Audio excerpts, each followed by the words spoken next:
जय बद्री विशाल, जय श्री केदार, हर हर Mahadev.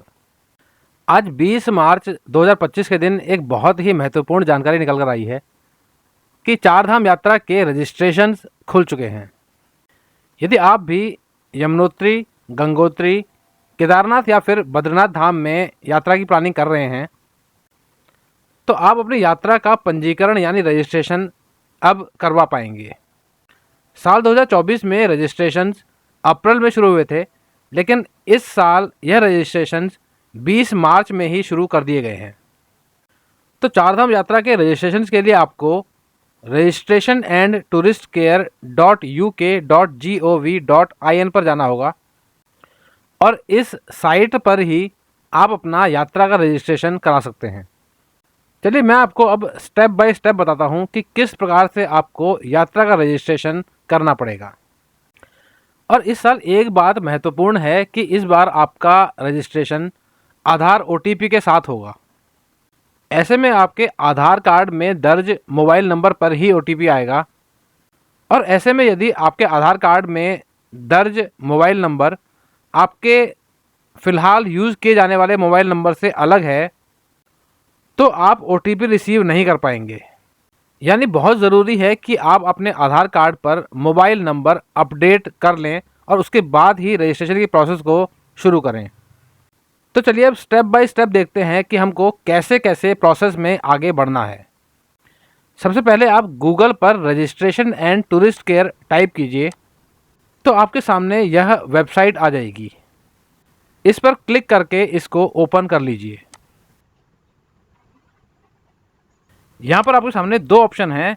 Left hand side पर है register for Chardham and Hemkund और राइट हैंड साइड पर है log in to your account.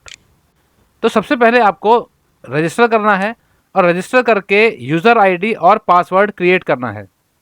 Register करने के लिए आपको इसमें मोबाइल OTP भी डालना पड़ेगा और मोबाइल OTP डालने के बाद आपका रजिस्ट्रेशन कंप्लीट हो जाएगा और इसके बाद ही आप यात्रा रजिस्ट्रेशन की प्रोसेस को शुरू कर पाएंगे।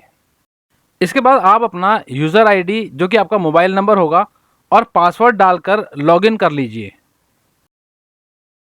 लॉगिन करने के बाद आपके सामने यह पेज आएगा। इसमें आपको रजिस्ट्रेशन फॉर टूर पर क्लिक करना है। रजिस्ट्रेशन फॉर टूर पर क्लिक करते ही आपके सामने यह पेज आएगा। यहाँ पर आप सबसे पहले अपनी यात्रा का ड्यूरेशन फिल कीजिए और इसमें आप जिस दिन उत्तराखंड में एंटर करेंगे और जिस दिन एग्जिट करेंगे उस हिसाब से टूर ड्यूरेशन को फिल कीजिएगा।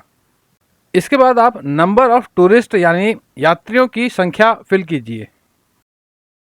यह दोनों चीज़ फिल कर लेने के बाद आप अवेलेबिलिटी चेक कर सकते हैं, यानी किस धाम में किस दिन यात्रा के स्लॉट्स अवेलेबल हैं यह आप चेक कर सकते हैं।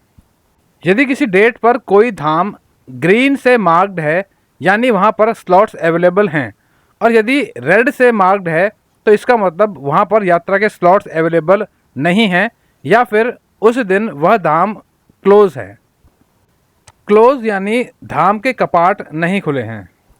जैसा कि आप स्क्रीन पर देख रहे हैं 3 तारीख तक बद्रीनाथ धाम में रेड से मार्क्ड है क्योंकि बद्रीनाथ धाम के कपाट ही 4 मई को खुलने वाले हैं।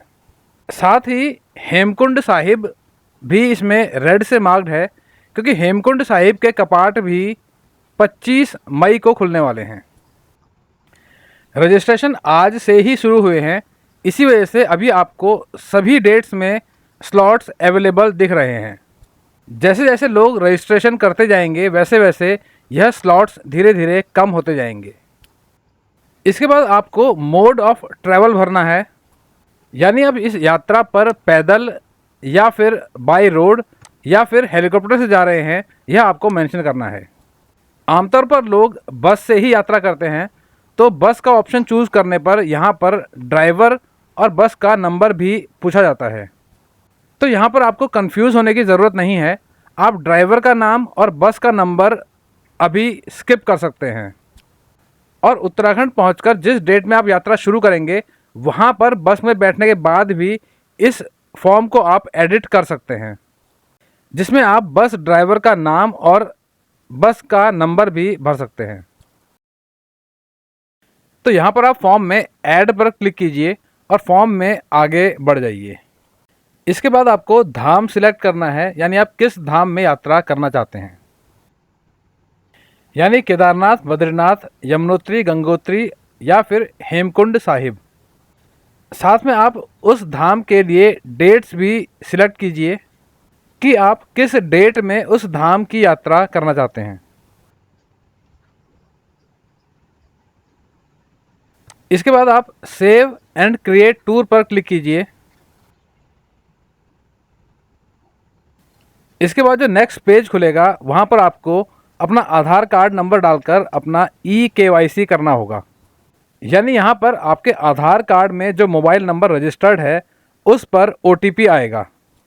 वह OTP आपको फिल करना होगा, जिससे आपकी सारी डिटेल्स आधार कार्ड से ही पिक कर ली जाएंगी, यानी आपका address, photo, date of birth सभी जानकारियाँ आधार कार्ड से ही ले ली जाएंगी।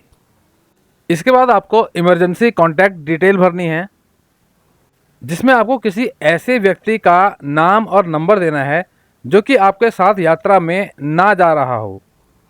फिर आपको अपनी मेडिकल कंडीशन का ब्यौरा देना है और लास्ट में फिनिश पर क्लिक करना है। फिनिश पर क्लिक करते ही आपके सामने रजिस्ट्रेशन डाउनलोड करने का ऑप्शन आ जाएगा, जहां से आप चारधाम यात्रा रजिस्ट्रेशन लेटर को डाउनलोड करके रख सकते हैं। और यह यात्रा रजिस्ट्रेशन लेटर यात्रा के समय पर आपसे कहीं पर भी मांगा जा सकता है, तो इस लेटर की एक सॉफ्ट कॉपी अपने फ़ोन पर भी सेव करके ज़रूर रखिएगा। तो यह थी एक छोटी सी जानकारी जो कि आपकी चारधाम यात्रा के रजिस्ट्रेशन के लिए बहुत काम आएगी। यात्रा का यह रजिस्ट्रेशन मैंडेटरी है। यदि आप यात्रा पैदल करते हैं या बस से करते हैं या फिर हेलीकॉप्टर से करते हैं, सभी दिशाओं में यह रजिस्ट्रेशन आपके पास होना चाहिए। साथ ही यदि आप केदारनाथ की यात्रा हेलीकॉप्टर से करना चाहते हैं तो हेलीकॉप्टर टिकट बुक करने के लिए आपको यह रजिस्ट्रेशन नंबर की ज़रूरत पड़ेगी। बिना रजिस्ट्रेशन नंबर के आप हेलीकॉप्टर टिकट बुक नहीं करवा पाएंगे। तो चलिए अब इस छोटी लेकिन महत्वपूर्ण जानकारी के बाद मैं अपनी वाणी को यहीं पर विराम देता हूँ। वीडियो यदि पसंद आया तो वीडियो को लाइक और शेयर ज़रूर कीजिएगा। नई जगह और नई जानकारी के साथ मैं आपसे फिर मिलूंगा एक नए वीडियो में।